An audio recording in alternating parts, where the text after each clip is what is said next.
Good morning, everyone. I just finished up an amazing meditation, and so I wanted to hop on here. I'm feeling very grateful this morning.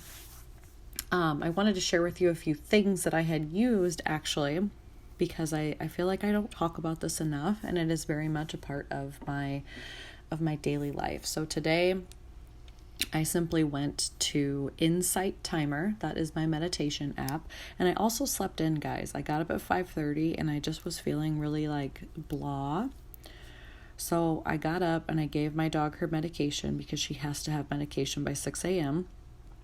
And then I went back to sleep. And I don't even feel guilty for it because I really feel like my body needed the extra rest. I just was tossing and turning and had like terrible dreams last night. I could not fall asleep. I don't think I got to bed till after 11 o'clock, which is crazy because I'm usually in bed by like 9 or 9:30 and like dead asleep by 10. And I was still wide awake after 11 o'clock. And I don't know, you ever know where you're just like, ugh, I'm not going to sleep well.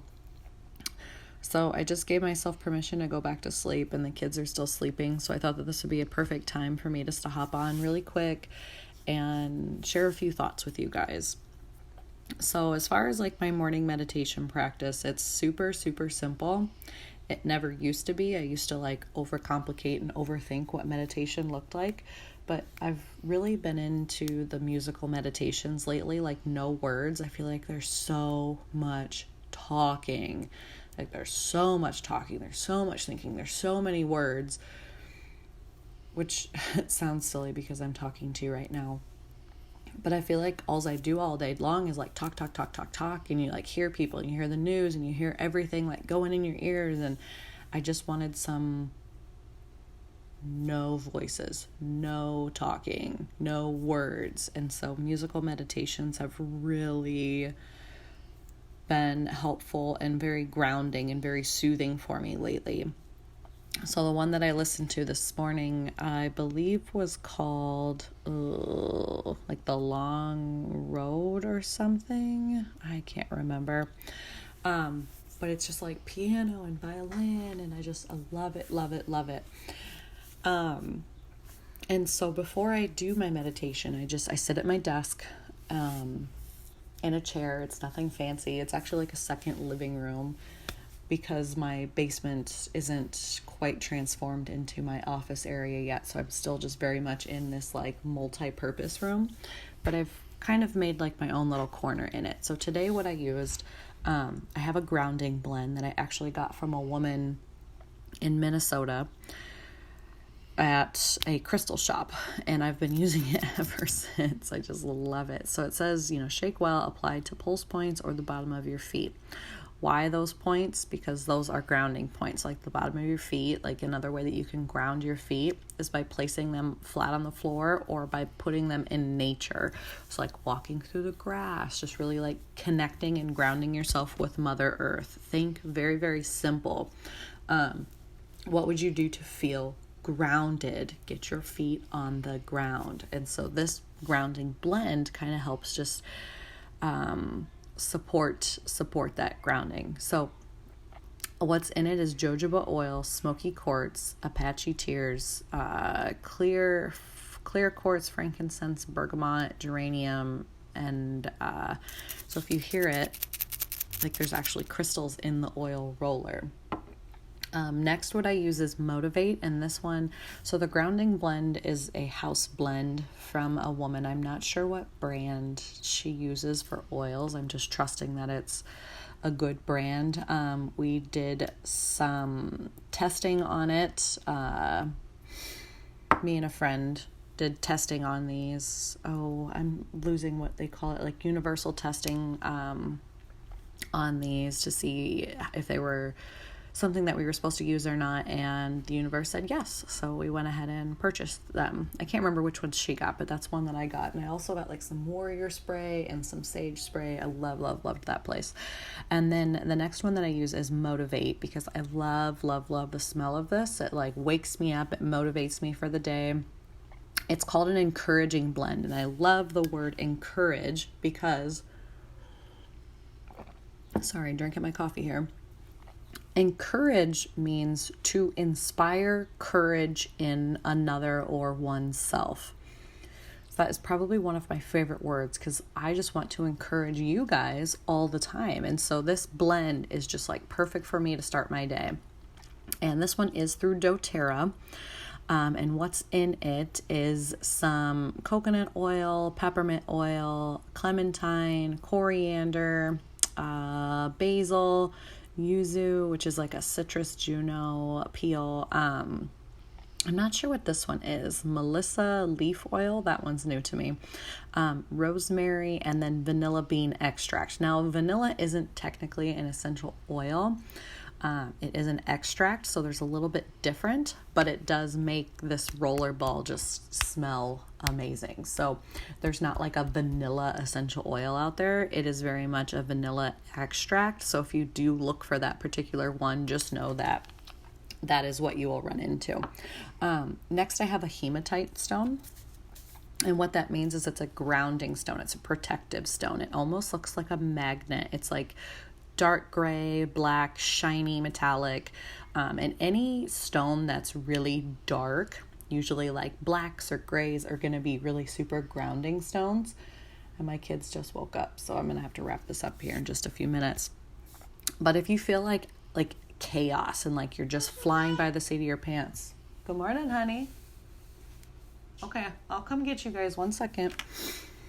Grounding stones, grounding blends are really good for this because it just really makes you feel like you have your feet planted firmly on the ground. And so in the midst of all this chaos, I really feel like grounding blends can be very helpful, very soothing, very calming.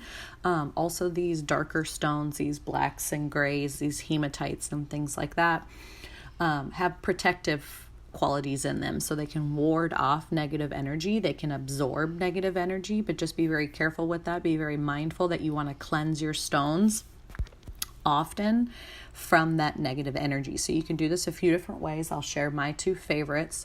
My two favorites would be letting my stones soak up the sun. I know it's been kind of like blah lately, and so the sun hasn't really been out too much.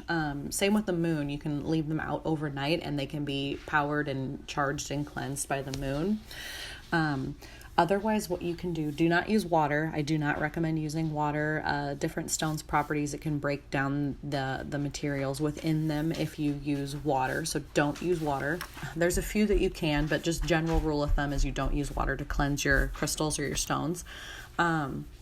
And then you can use sage. So what I do, I don't use my sage spray. I use my actual bundle of sage leaves and the smoke. You can say a mantra, say whatever you want. You don't even have to say anything if you don't want to. But you can actually hold the stones directly under, or not in the flame. Like when you're saging, you want to have like a steady smoke. You don't want to have any flame or anything like that. So you can hold them in the smoke, and that will also cleanse them too.